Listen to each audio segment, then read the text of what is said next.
Bon, je pense qu'il y aura des pizzas des pizzas dans le bus. Après, on a 3 heures, on a le temps d'en manger des pizzas. Ouais, et puis il y a aussi quelque chose à fêter. Brest est 4e de Ligue 1, Brendan. C'est un truc de fou. Oui, quatrième, on le savait.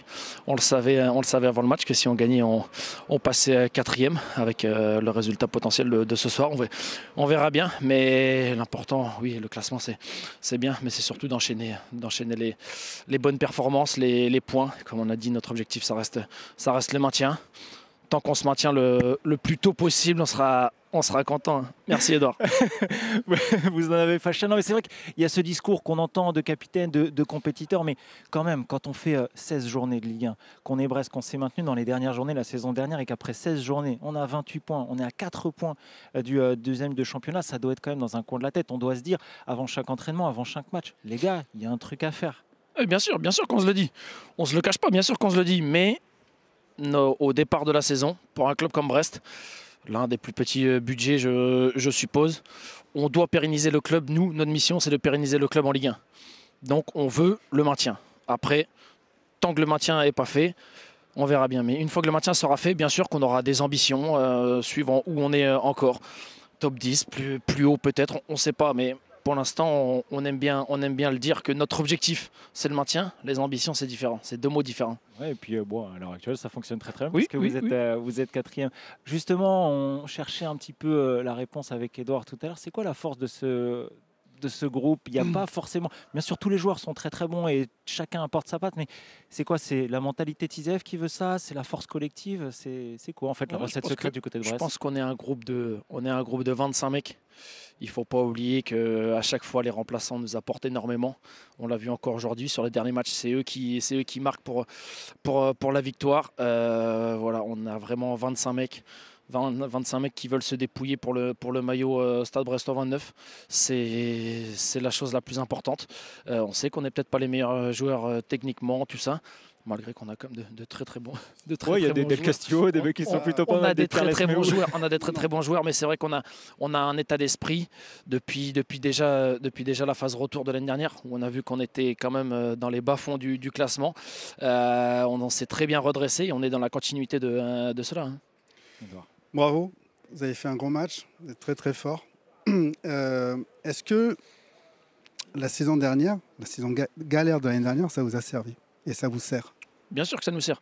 Bien sûr que ça nous sert parce que déjà on a goûté la dernière place du classement et on ne va pas y retourner. Donc déjà ça nous a servi pour ça. C'est très désagréable quand tu te lèves le matin pour l'entraînement et que tu sais que tu es dernier ou avant-dernier. T'es pas si heureux d'aller à l'entraînement alors que là bien sûr que quand on se lève on a la patate, on sait qu'on va voir nos potes, on est une grosse bande de potes. Et ça, forcément, que ça joue sur la mentalité sur le terrain. Et est-ce que vous avez conscience, est-ce que tu as conscience que vous dégagez de la confiance et du coup de la peur, de la crainte des adversaires? Vous le sentez ou pas? On le sent déjà sur les derniers matchs. Sur les derniers matchs où on voit qu'on est attendu, ils nous ont très bien scruté. Maintenant, c'est un autre challenge d'avoir un peu plus de possession. On l'a vu sur les 3-4 derniers matchs. Voilà, on nous laisse la possession. Il faut savoir être un peu plus créatif, anticiper les pertes. C'est une autre façon de jouer, mais on est prêt pour ça. On est prêt pour relever ce défi. Hein. Ça vous va bien? Ça te va bien de crier là, sur Mohamed en tant que... Oh, oui, ça part de toi aussi. Ouais, j'aime pas trop ça. C'est pas mon tempérament, mais dans le feu de l'action, je sais pertinemment que c'est moi qui touche le ballon, donc c'est pour ça que je fais ça. Mais il y a strictement rien de... Très bonne attitude en tout cas. Il y a strictement rien de méchant et rien de personnel. C'est un très bon joueur. Hein. Brendan, bon, vous le disiez, à l'instant T, le classement reste anecdotique parce que vous n'êtes pas encore européen. Mais allez, admettons, Brest finit entre la première et la 5e place d'ici la 34e journée de Ligue 1. Vous voyez qui comme recrutement européen la saison prochaine? Vous voyez jouer comme recrutement ouais. Et même. Je crois que c'est pas Mbappé qui doit partir cet été.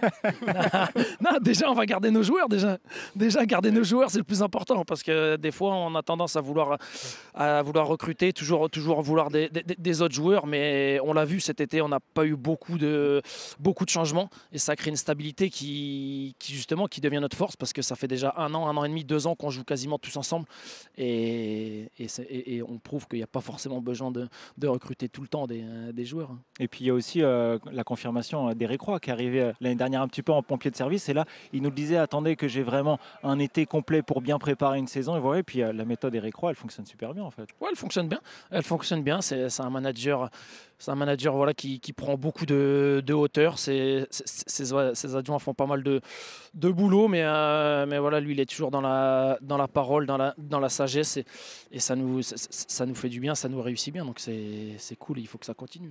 Il y a Corentin Meunier qui a commenté la rencontre, qui a une question pour vous, vous l'entendez et vous le voyez normalement. Bon, déjà, je remarque que Brendan, il dit qu'il avait vu le classement avant et qu'il savait qu'il pouvait être 4e. Donc le discours, il évolue un peu et ça nous fait plaisir. Moi, je voulais revenir sur le but refusé à Mathis Sabline parce qu'on va regarder avec Edouard Cissé. Il y a 2-0, on joue la 95e et vous avez célébré ça comme si c'était le but vainqueur. C'est important de ne pas prendre de but. On sent cette union parmi vous. Vous êtes vraiment en mode ultra compétiteur où plus rien ne peut vous arriver, quoi. Pour un défenseur, c'est important de ne pas prendre de but. Les clean sheets, ça fait quelques temps que je suis au Stade Brestois, j'en fais pas non plus beaucoup.